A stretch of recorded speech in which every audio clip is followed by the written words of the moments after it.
August 23, 1942. Moscow, Stavka headquarters. The windowless conference room 3 floors below street level smelled of stale cigarette smoke and the particular tension that comes from military planning during catastrophic defeat.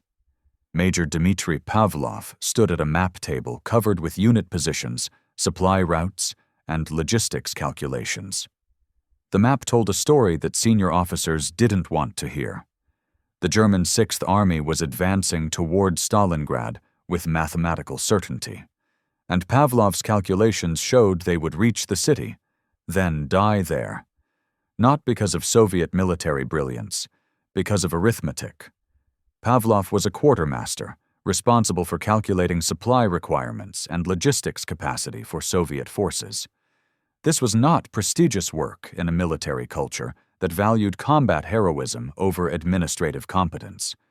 Quartermasters were seen as bureaucrats who counted supplies while real officers fought battles. But before the war, Pavlov had worked as an economist at Gosplan, the state planning committee, where he analyzed industrial production and resource allocation using mathematical models. His specialty was identifying bottlenecks in complex systems and predicting when resource constraints would cause system failures. Let's pause here for a moment. If you find value in stories like this, you can support the channel by liking the video and subscribing. After watching, leaving a brief comment, even a simple word, helps more than you might expect. Your support keeps these stories alive and visible. Thank you. Let's move on. He had worked on the second 5-year plan, modeling steel production, railway capacity, and agricultural output. He understood how to build mathematical representations of physical systems, how to identify critical constraints that limited system performance, and how to predict failure modes when constraints were exceeded. When war began in June 1941, the Red Army desperately needed officers who could calculate supply requirements for massive military operations involving millions of troops across thousands of kilometers. Pavlov's economic modeling skills translated directly to military logistics. He was commissioned as a major and assigned to Stavka's logistics directorate. For 14 months since the German invasion, he had been tracking German logistics with the obsessive attention to detail that had characterized his pre-war economic work.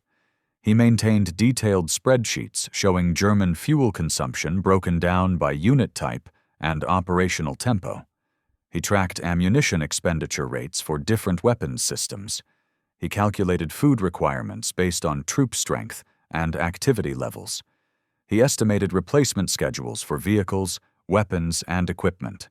He analyzed the carrying capacity of German supply lines from railheads to frontline units, accounting for road conditions, partisan interdiction, vehicle availability, and fuel consumed by supply transport itself. Other intelligence officers focused on enemy troop strengths, tactical dispositions, and operational intentions. These were important. But Pavlov focused on the unglamorous mathematics that determined whether those troops could actually sustain combat operations. An infantry division might have 15,000 troops with excellent morale and training. But if that division lacked fuel for its trucks, ammunition for its weapons, and food for its soldiers, it couldn't fight effectively regardless of morale or training. Logistics was the physics underlying combat operations. You could violate tactical principles through genius or luck. You couldn't violate logistics constraints through any amount of genius. Physics didn't negotiate. His conclusion was clear and supported by extensive calculations covering multiple interconnected constraints. The German 6th Army, advancing toward Stalingrad, had outrun its logistics sustainment capacity. German supply lines now stretched over 400 kilometers from the nearest major railhead at Milerovo in the Don River Bend. This distance was increasing daily as German forces advanced approximately 15 kilometers per day toward Stalingrad. German logistics capacity, even under optimal conditions, could sustain approximately 350,000 troops at 400-kilometer distance for limited offensive operations. The Sixth Army numbered approximately 270,000 troops, plus supporting units from 4th Panzer Army and Romanian forces, bringing total forces approaching or exceeding theoretical logistics capacity. Any further advance would push German logistics beyond sustainable limits. Pavlov's analysis began with fuel, the most critical constraint for mechanized warfare. German mechanized units consumed approximately 30 tons of fuel per division per day during mobile offensive operations. The Sixth Army had 6 Panzer and motorized divisions requiring 180 tons of fuel daily just for armored units, plus additional fuel for trucks, artillery tractors, staff cars, motorcycles, and support vehicles. He calculated total fuel requirement at approximately 350 tons per day during active offensive operations, dropping to 150 tons per day during static defense. German logistics could theoretically deliver approximately 200 tons of fuel per day to units 400 kilometers from railhead, assuming optimal conditions that never existed in war. The calculation was straightforward. German trucks consumed approximately 40 liters of fuel per 100 kilometers traveled. A round trip from Milerovo to Stalingrad was 800 kilometers. Each truck consumed 320 liters just for the supply run itself. A typical German supply truck carried 2,000 liters. After accounting for fuel consumed during transport, each truck delivered approximately 1,680 liters to forward units. German Sixth Army logistics units had approximately 3,500 trucks available for supply runs. If all trucks ran continuously, which they couldn't, maximum fuel delivery would be approximately 250 tons per day. But conditions were not optimal. Soviet partisans attacked German supply convoys regularly, destroying approximately 10% of trucks before they completed supply runs. Roads deteriorated under heavy traffic, reducing average speed and increasing fuel consumption. Trucks broke down faster than maintenance crews could repair them, reducing available fleet size by approximately 5% per week. Weather affected road conditions and truck performance. Accounting for these realistic constraints, Pavlov calculated that German forces could sustain delivery of approximately 180 tons of fuel per day to frontline units 400 kilometers from railhead. This was sufficient for static defense with limited local counterattacks. This was insufficient for sustained offensive operations requiring 350 tons per day. The fuel constraint created a trap. German forces could advance to Stalingrad because they still had fuel from previous supply runs and captured Soviet fuel depots. But once they reached Stalingrad, 400 kilometers from their railhead, they would be operating at the edge of sustainable logistics range. They could defend. They couldn't conduct major offensive operations to push beyond Stalingrad. Most critically, they couldn't rapidly withdraw if threatened, because withdrawal also required fuel for mobile operations. They would be fixed in place by arithmetic, unable to advance forward or retreat backward, vulnerable to flanking attacks. They lacked fuel to counter. More importantly, for strategic planning, Pavlov calculated that German fuel consumption would exceed supply capacity throughout late summer and autumn. German mechanized units consumed fuel at maximum rates during mobile operations, but still consumed significant fuel during static operations. Tanks required fuel for engine maintenance, for powering electronics and communications, for repositioning within defensive sectors. Even if German forces halted offensive operations at Stalingrad, they would consume approximately 150 tons of fuel per day, just maintaining defensive positions. This left only 30 tons daily surplus for tactical operations. A single day of mobile counterattacks would consume the equivalent of 3 days of surplus fuel. German forces would be operating with no logistics margin, unable to respond to Soviet operational maneuvers. The mathematics were elegant and unforgiving. The Germans would advance because they still had momentum and fuel. They would reach Stalingrad because Soviet defenses were too weak to stop them. But once they reached Stalingrad, they would be trapped, not by Soviet encirclement initially, but by their own logistics. They would have advanced so far from their supply bases that maintaining their position would consume all available logistics capacity. They couldn't advance further because they lacked fuel. They couldn't withdraw quickly because withdrawal also required fuel they didn't have. They would be frozen in place by arithmetic. Pavlov prepared a detailed briefing for Stavka leadership. His report was 43 pages of calculations, charts, and logistics analysis. The executive summary was blunt. German Sixth Army will reach Stalingrad by mid-September. Upon reaching Stalingrad, German logistics capacity will be insufficient to support offensive operations beyond the city or conduct rapid withdrawal. Soviet strategy should allow Germans to advance to Stalingrad, then prepare counteroffensive targeting German supply lines once enemy forces are fixed in place by their own logistics constraints. Recommended timing for counteroffensive: mid-November, after autumn. Rasputitsa restricts German mobility further. The briefing took place on August 25, 1942, in Conference Room 3 on the third sub-basement level of Stavka headquarters.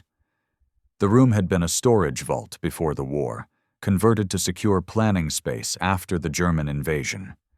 Concrete walls, no windows, air supplied through ventilation ducts that hummed constantly. Present were Marshal Boris Shaposhnikov, chief of the General Staff, and one of the few pre-war officers to survive Stalin's military purges. General Alexander Vasilevsky, deputy chief of the General Staff, responsible for operational planning, and 4 senior operations officers whose combined combat experience exceeded 50 years. These were men who had commanded divisions, planned offensives, and survived catastrophic defeats during the first year of German invasion. They were not receptive to strategic advice from a quartermaster with no combat command experience. Pavlov presented his analysis methodically, speaking without notes because he had memorized every calculation. He walked through fuel consumption calculations, showing German mechanized units' daily requirements and comparing them to German logistics capacity. He presented transport capacity analysis, demonstrating how distance from railheads degraded delivery efficiency. He showed logistics vulnerability assessment, identifying how partisan attacks and road deterioration compounded German supply problems. He demonstrated that the distance from German railheads to Stalingrad exceeded sustainable logistics range by approximately 100 kilometers, creating a permanent deficit that would compound over time as German forces advanced further. He used a pointer to trace supply routes on the large wall map. Comrade Marshal, German forces receive supplies through this single railway line from Rostov to Milarovo. From Milarovo, supplies move by truck over these roads to forward units, currently 320 kilometers. By the time Germans reach Stalingrad, 420 kilometers. German trucks average 40 kilometers per hour on these roads, slower during rain. Round trip takes 24 hours, meaning each truck completes 1 supply run per day. German Sixth Army has approximately 3,500 supply trucks operational. Each truck carries on average 2.5 tons of mixed cargo. Maximum daily delivery is therefore 8,750 tons. But German forces at Stalingrad will require approximately 12,000 tons daily for sustained offensive operations. The deficit is 3,250 tons per day. This deficit is structural and cannot be eliminated through operational adjustments. He let the numbers settle before continuing. More critically, fuel consumption by supply trucks reduces net fuel delivery. Each truck consumes 320 liters of fuel for round trip to Stalingrad. German logistics delivers 180 tons of fuel daily, but transport consumes 112 tons of that fuel just for the supply run itself. Net fuel delivery to combat units is only 68 tons daily. German mechanized forces require 180 tons daily during offensive operations. The deficit is catastrophic. Marshal Shaposhnikov listened carefully, his hands folded on the table in front of him. His face was unreadable, trained by decades of Soviet bureaucracy to reveal nothing. When Pavlov finished the fuel calculations, Shaposhnikov asked his first question, his voice carrying the careful precision of a staff officer who valued accurate analysis but also understood political constraints. Major Pavlov, your logistics analysis appears mathematically sound. However, your strategic conclusion requires us to allow German forces to advance to Stalingrad without significant resistance. This contradicts our current defensive strategy.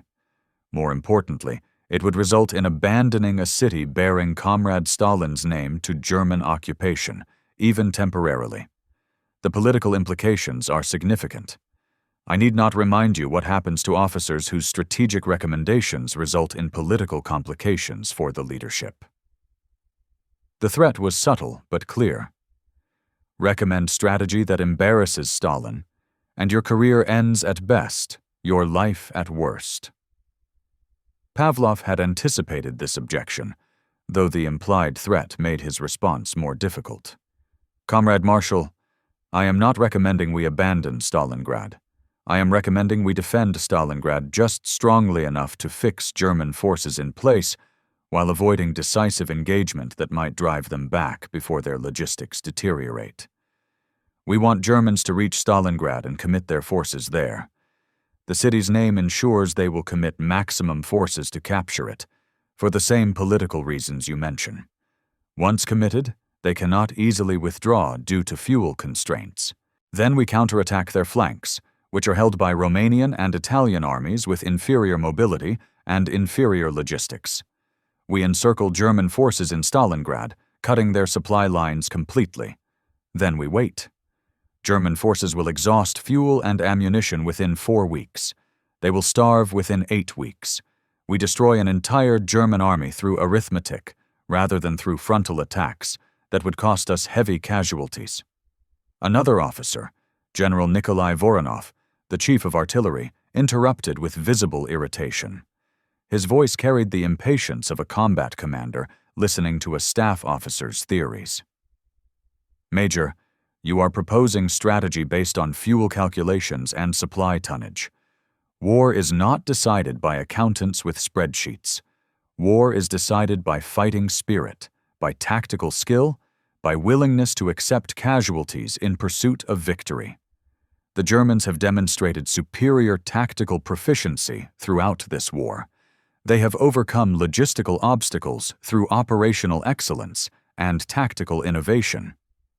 Your assumption that logistics will trap them ignores their demonstrated ability to adapt and overcome obstacles that look insurmountable on paper. Pavlov had prepared for this objection, but Voronov's contemptuous tone made the response emotionally difficult. He kept his voice neutral, professional, refusing to match the general's emotional intensity. Comrade General, I agree that tactical skill matters enormously. I have great respect for German tactical proficiency. But tactical skill cannot create fuel that doesn't exist. A panzer division without fuel is not a mobile striking force. It is a static defensive position with limited tactical flexibility. German tactical skill has succeeded throughout this war, partly because their logistics enabled mobile operations. My analysis shows their logistics cannot sustain mobile operations at Stalingrad. Therefore, their tactical advantages will be partially negated. They will remain dangerous in local defensive combat, but they cannot conduct the kind of operational maneuver that has characterized their previous successes. Voronov was not convinced. His next statement revealed the fundamental disconnect between operational thinking and logistics analysis. You cannot predict war with equations, Major. Variables change constantly. Germans may find alternative supply routes through captured territory. They may reduce fuel consumption through tactical adjustments we cannot predict. They may receive reinforcements or equipment that alters the logistics picture. Your analysis assumes static conditions, but war is dynamic. Conditions change. Basing strategy on your calculations is dangerous because the calculations will become obsolete as conditions change. Pavlov had prepared for this objection as well. Comrade General, my calculations incorporate dynamic factors. I have modeled German logistics under multiple scenarios, including alternative supply routes, reduced consumption rates, and reinforcement schedules. In every scenario, German logistics capacity at Stalingrad is insufficient to support sustained offensive operations. The mathematics are robust across variable conditions. The debate continued for 2 hours. Pavlov defended his analysis against challenges from multiple officers. Some questioned his data sources. Others questioned his assumptions. Several argued that allowing Germans to reach Stalingrad was politically unacceptable, regardless of logistics calculations. The meeting ended without resolution. Shaposhnikov thanked Pavlov for his work and dismissed him with the bureaucratic phrase that meant rejection. Your analysis will be taken under advisement. Pavlov returned to his office, understanding that his briefing had failed. The problem wasn't his analysis. The problem was that his analysis contradicted what senior officers wanted to believe. They wanted to believe Soviet forces could stop the German advance before Stalingrad. They wanted to believe tactical improvements and fighting spirit could overcome material disadvantages. They wanted to believe war was about courage and tactical genius, not about fuel tonnage and supply line calculations. Pavlov's message, that arithmetic would trap the Germans more effectively than fighting would, was intellectually unpalatable, even though it was mathematically sound. Over the next 3 weeks, Pavlov watched German forces advance exactly as his calculations predicted. The Sixth Army pushed toward Stalingrad, covering approximately 15 kilometers per day, consuming fuel at rates matching Pavlov's estimates. Soviet forces conducted fighting withdrawals exactly as Pavlov had recommended, though not because Stavka had adopted his strategy. Soviet forces were withdrawing because they couldn't stop the German advance. The result aligned with Pavlov's recommendations, even though the reasoning differed. By mid-September, German forces reached the outskirts of Stalingrad. Urban combat began, brutal street-by-street fighting that would continue for months. Pavlov continued tracking German logistics with detailed precision. His calculations showed German fuel deliveries declining as supply lines lengthened and partisan attacks intensified. German ammunition consumption in urban combat exceeded ammunition deliveries, forcing rationing. German food supplies became irregular. Most telling, German mechanized units remained static outside Stalingrad rather than conducting mobile operations, exactly as Pavlov had predicted would happen when fuel supplies became insufficient for maneuver. In October, Pavlov prepared an updated briefing incorporating 3 months of additional data. German logistics at Stalingrad had deteriorated even faster than his original calculations predicted. German forces were receiving approximately 60% of required fuel, 70% of required ammunition, and 80% of required food. These shortages weren't causing immediate collapse, but they were preventing German tactical flexibility. German forces could defend Stalingrad, but couldn't advance beyond it. They couldn't withdraw rapidly if threatened. They were fixed in place by logistics, exactly as Pavlov had predicted. His updated briefing included a specific recommendation with timing. German Sixth Army is now logistics constrained and cannot conduct mobile operations.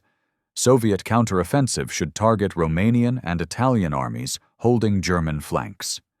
These armies have inferior logistics and will collapse when attacked. German Sixth Army will be unable to respond due to fuel shortages.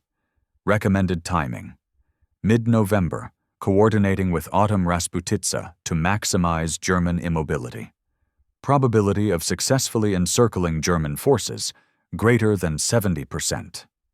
The briefing was scheduled for October 28, 1942, but it never happened. On October 26, Marshal Georgy Zhukov, the Soviet Union's most successful commander, arrived at Stavka with his own plan for a counteroffensive at Stalingrad. Zhukov's plan was operationally similar to Pavlov's recommendation: attack German flanks held by weaker Allied armies, encircle German forces at Stalingrad, then destroy them. The timing was similar: mid-November. The strategic logic was similar: exploit German overextension and logistics vulnerability. But Zhukov's plan made no mention of Pavlov's analysis. Zhukov had arrived at similar conclusions through operational analysis rather than logistics calculations. Where Pavlov had used mathematical modeling to predict German vulnerability, Zhukov had used tactical assessment of German dispositions and ally reliability. The approaches differed, but the recommendations converged. Pavlov attended planning sessions for Operation Uranus, the counteroffensive that would encircle German forces at Stalingrad. His logistics expertise was valuable for calculating Soviet supply requirements and transport capacity. But his earlier predictions about German logistics vulnerability were not mentioned. The operation was credited to Zhukov's operational genius, Vasilevsky's planning skill, and Stalin's strategic vision. The quartermaster who had predicted the situation 3 months earlier remained invisible in the official narrative. Operation Uranus launched on November 19, 1942. Soviet forces attacked Romanian armies on German flanks, exactly as Pavlov had recommended. The Romanian positions collapsed within 48 hours, exactly as Pavlov had predicted. German forces attempted to respond with armored counterattacks, but lacked fuel for sustained mobile operations, exactly as Pavlov's calculations had indicated. By November 23, Soviet forces completed encirclement of German Sixth Army at Stalingrad. Approximately 250,000 German troops were trapped, isolated from their supply lines, with insufficient fuel and ammunition to break out or defend indefinitely. The encirclement vindicated Pavlov's analysis completely. Every major prediction he had made in August had come true. German forces had advanced to Stalingrad. German logistics had become insufficient for mobile operations. German flanks had proven vulnerable. The timing of Soviet counteroffensive in mid-November had been optimal. The probability of encirclement had exceeded 70% as calculated. The mathematics had been proven correct by events. But Pavlov received no recognition. Stavka planning documents credited the operation's success to Zhukov's operational planning, not to logistics analysis. Official histories described the encirclement as brilliant military strategy, not as the inevitable result of German logistics overextension. The role of arithmetic in creating German vulnerability was minimized or ignored entirely in favor of narratives emphasizing Soviet tactical skill and operational genius. Pavlov continued his logistics work throughout the winter of 1942-1943. The encircled German Sixth Army attempted to survive through an airlift that proved inadequate. Pavlov calculated that German forces required approximately 700 tons of supplies daily to maintain defensive capability. The Luftwaffe airlift delivered an average of 95 tons per day. The mathematics were straightforward. German forces would starve and run out of ammunition over approximately 12 weeks. On February 2, 1943, after 11 weeks of encirclement, the last German units in Stalingrad surrendered. Pavlov's timeline prediction was accurate within 1 week. The Battle of Stalingrad became a turning point in the Eastern Front. German forces never recovered from the loss of an entire army. Soviet forces gained confidence and operational competence. The strategic balance shifted decisively. But the story of how the battle became possible through German logistics overextension was largely untold. Official narratives focused on heroic defense, tactical brilliance, and Stalin's leadership. The quartermaster whose calculations had predicted the outcome remained a footnote at best. In March 1943, Pavlov was promoted to lieutenant colonel and awarded the Order of the Red Star for his logistics work supporting Soviet operations. The citation mentioned his exemplary service in supply planning and logistics coordination. It did not mention his predictive analysis or his August briefing that had been ignored by Stavka leadership. The recognition was genuine but incomplete, crediting his work while erasing his foresight.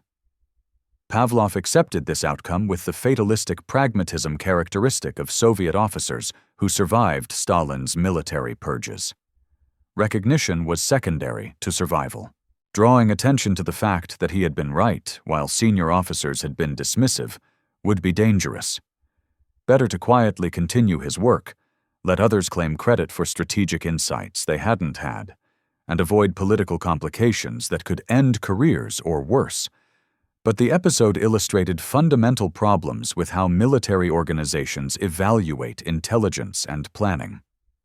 Pavlov's analysis in August 1942 was methodologically sound, mathematically rigorous, and ultimately accurate. But it was rejected not because the analysis was flawed, but because the conclusions were unpalatable. Senior officers preferred to believe that tactical skill and fighting spirit would stop German advances before Stalingrad. They rejected the idea that arithmetic would be more decisive than courage. They wanted to believe in military genius rather than logistics constraints. This pattern repeated throughout military history. Intelligence that confirms existing beliefs is readily accepted even when evidence is thin. Intelligence that challenges existing beliefs faces intense skepticism even when evidence is overwhelming. Pavlov's logistics analysis challenged the belief that Soviet forces could stop German advances through improved tactics. Therefore, the analysis was dismissed despite being supported by extensive calculations and sound methodology. The irony was that Stavka eventually implemented strategy very similar to what Pavlov recommended, but only after Zhukov independently arrived at similar conclusions through different analytical methods. Had Stavka accepted Pavlov's analysis in August, Soviet forces might have planned Operation Uranus earlier, potentially encircling German forces with fewer Soviet casualties. But accepting Pavlov's analysis would have required acknowledging that a quartermaster's mathematics was more insightful than generals' tactical assessments. That acknowledgement was institutionally difficult regardless of analytical merit. This dynamic, where correct analysis is rejected because of who presents it rather than its quality, affects military effectiveness in ways that are difficult to quantify. Intelligence failures often result not from lack of information, but from institutional unwillingness to accept information that contradicts preferred narratives. Pavlov had the information. He had the analytical tools. He had the correct conclusion. But he lacked the institutional authority to have his analysis taken seriously by officers who valued operational experience over mathematical modeling. After the war, Soviet military historians extensively studied the Battle of Stalingrad. Multiple volumes were written analyzing tactics, strategy, and operational planning. These histories credited Zhukov, Vasilevsky, and Stalin with the strategic insight that led to Operation Uranus. Pavlov's August briefing was mentioned briefly in some accounts as early logistics analysis that contributed to operational planning. His prediction that German forces would reach Stalingrad, then become logistics-trapped, was not emphasized. His recommendation that Soviet strategy should allow Germans to advance before counterattacking was attributed to Zhukov's operational genius rather than Pavlov's mathematical analysis. In 1965, a Soviet military journal published an academic article by a logistics officer studying the role of supply calculations in major World War II operations. The article mentioned Pavlov's August 1942 briefing and quoted extensively from his original analysis. The author noted that Pavlov's predictions had been remarkably accurate and suggested that greater attention to logistics analysis might have enabled earlier strategic planning. The article concluded, "Mathematical modeling of enemy logistics capabilities can provide strategic insights that complement operational planning. The Stalingrad campaign demonstrates the value of rigorous logistics analysis in identifying enemy vulnerabilities." The article reached a limited audience of military professionals and academics. It did not change popular understanding of Stalingrad, which remained focused on heroic narratives rather than logistics constraints. Pavlov himself was retired by 1965, living quietly in Moscow. When a researcher contacted him about the journal article, Pavlov declined to be interviewed. He had no interest in revisiting debates from 23 years earlier. He had been right. Events had proven him right. That was sufficient. But the researcher persisted, eventually conducting a brief interview in 1967. Pavlov was asked the question that military historians always ask: "How did you feel when your accurate analysis was ignored by Stavka leadership?" Pavlov's answer revealed both frustration and understanding. "I felt frustrated at the time. I had done rigorous analysis showing that German logistics would trap their forces at Stalingrad. I showed mathematically that allowing Germans to advance would create conditions for successful encirclement." Stavka rejected this analysis because they didn't want to believe that accountants' calculations were more insightful than generals' operational experience. That rejection felt like institutional failure. He paused, then continued with more nuance. "But I understand why they rejected it. Military organizations value combat experience and operational judgment. Those values serve important purposes. Officers who have fought battles have insights that staff officers with spreadsheets cannot have." Stavka was right to be skeptical of strategic recommendations from a quartermaster with no combat command experience. The problem wasn't that they applied skepticism. The problem was that they applied too much skepticism to analysis that happened to be correct. The researcher pressed, "What should Stavka have done differently?" Pavlov thought carefully before answering. "They should have treated my logistics analysis as one input among many, rather than dismissing it because it came from an unexpected source. Zhukov eventually reached similar strategic conclusions through operational analysis. If Stavka had combined my logistics analysis with operational analysis in August, they might have planned Operation Uranus 2 months earlier. The synthesis of different analytical approaches produces better strategy than privileging one approach over others.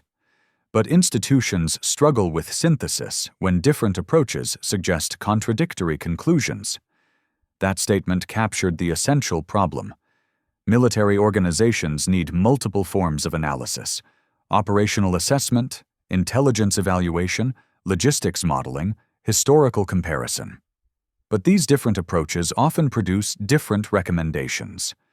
Commanders must synthesize contradictory inputs and make decisions despite uncertainty.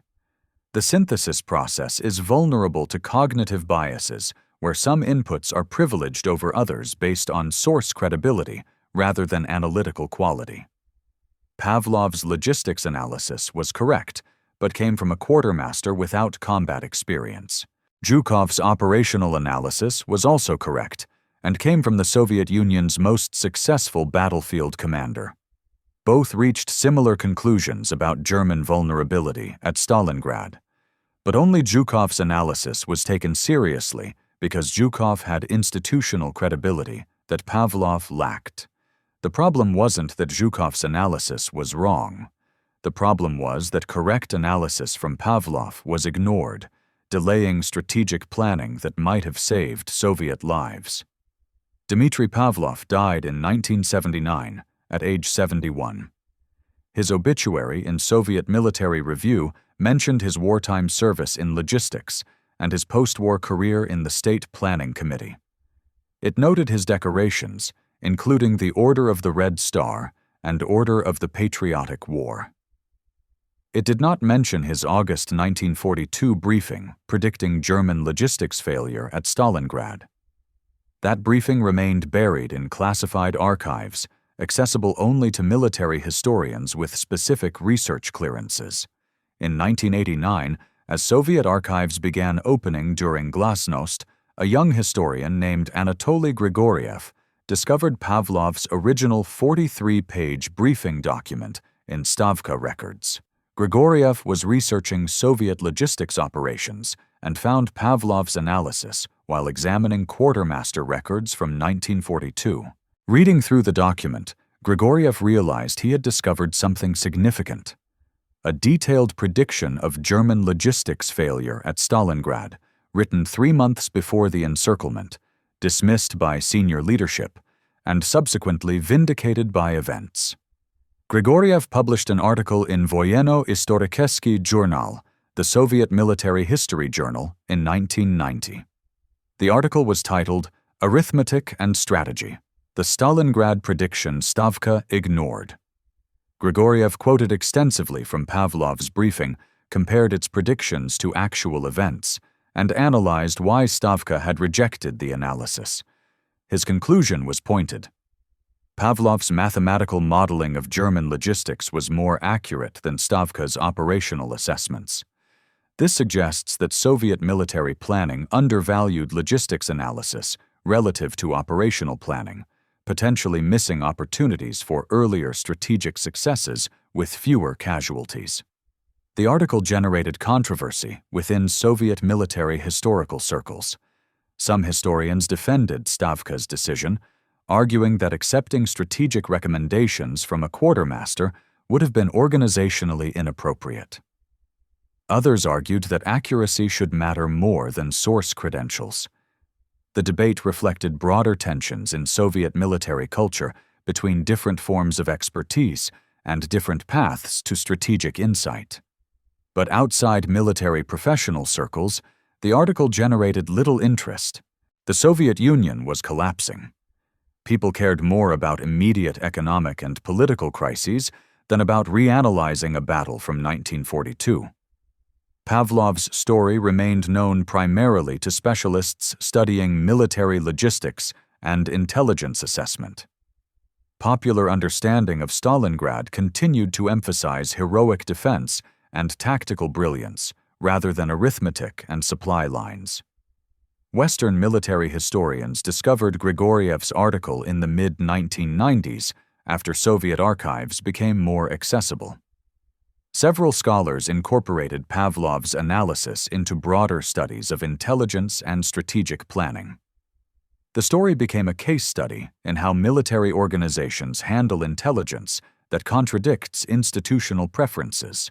Multiple books on intelligence failures and organizational decision-making included sections on Pavlov's ignored prediction as an example of institutional resistance to unwelcome information.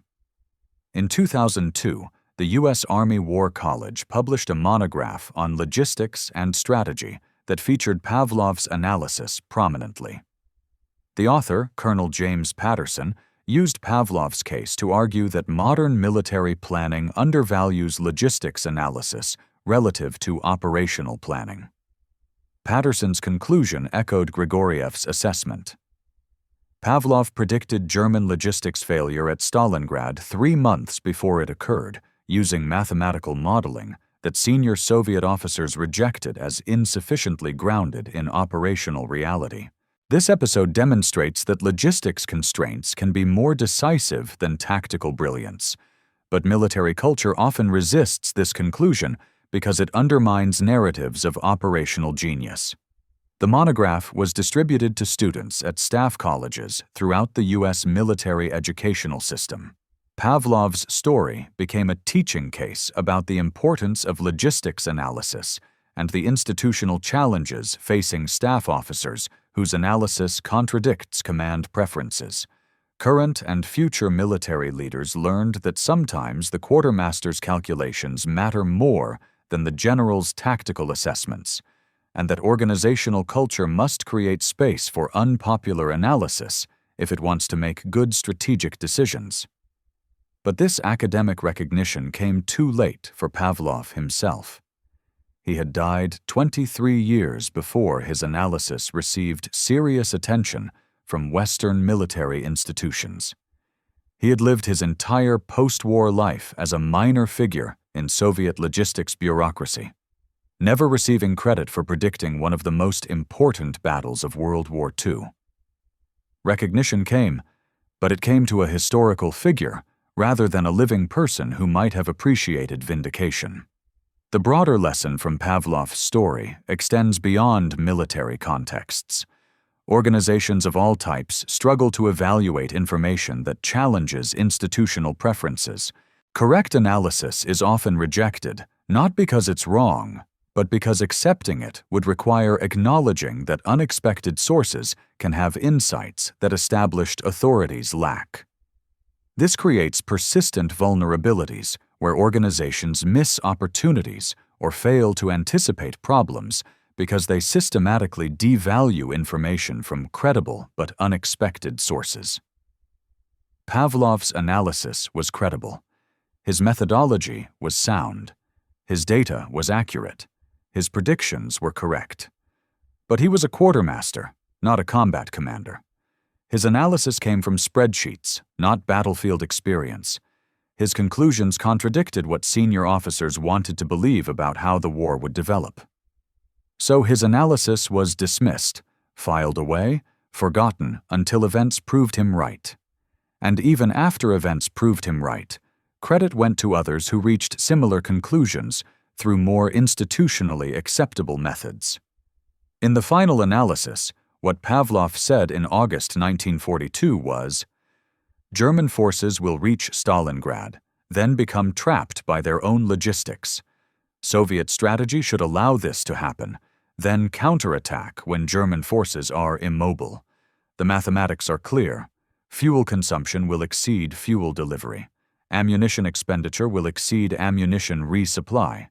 The Germans will advance to Stalingrad, then die there because arithmetic doesn't negotiate."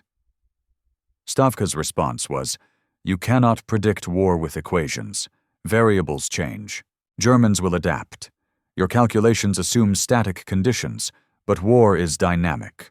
Trust our operational experience over your spreadsheets." 3 months later, events vindicated Pavlov's equations completely. German forces reached Stalingrad exactly as he predicted. German logistics failed exactly as his calculations indicated. Soviet counteroffensive succeeded exactly as his analysis suggested. The quartermaster's mathematics had been more accurate than the general's operational judgments. But the generals got credit for the victory, while the quartermaster remained invisible. That outcome wasn't just about Pavlov. It was about how institutions evaluate information and allocate credit. It was about whether arithmetic gets taken seriously when it contradicts operational intuition. It was about whether staff officers without combat experience can contribute strategic insights, or whether only combat commanders are considered capable of strategic thinking. These questions matter beyond World War II. They shape how modern military organizations approach planning, how they evaluate intelligence, and whose analysis they take seriously, Pavlov told them. He showed them the numbers. He explained the logic. He predicted the outcome with remarkable accuracy. And they ignored him because accountants with spreadsheets weren't supposed to understand strategy better than generals with combat experience. That was the institutional failure. Not that Pavlov's analysis was perfect. No analysis is perfect. But that his analysis was dismissed without serious consideration because of who he was, rather than what his calculations showed. The cost of that dismissal was measured in months of delayed planning and thousands of unnecessary casualties before strategy aligned with arithmetic. What the quartermaster said was simple. Numbers don't lie. Fuel consumption exceeds fuel delivery. Distance exceeds sustainable logistics range. Germans will reach Stalingrad. Germans will be trapped there. Plan accordingly. It took 3 months for military leadership to accept what the spreadsheets had shown in August. Those 3 months mattered.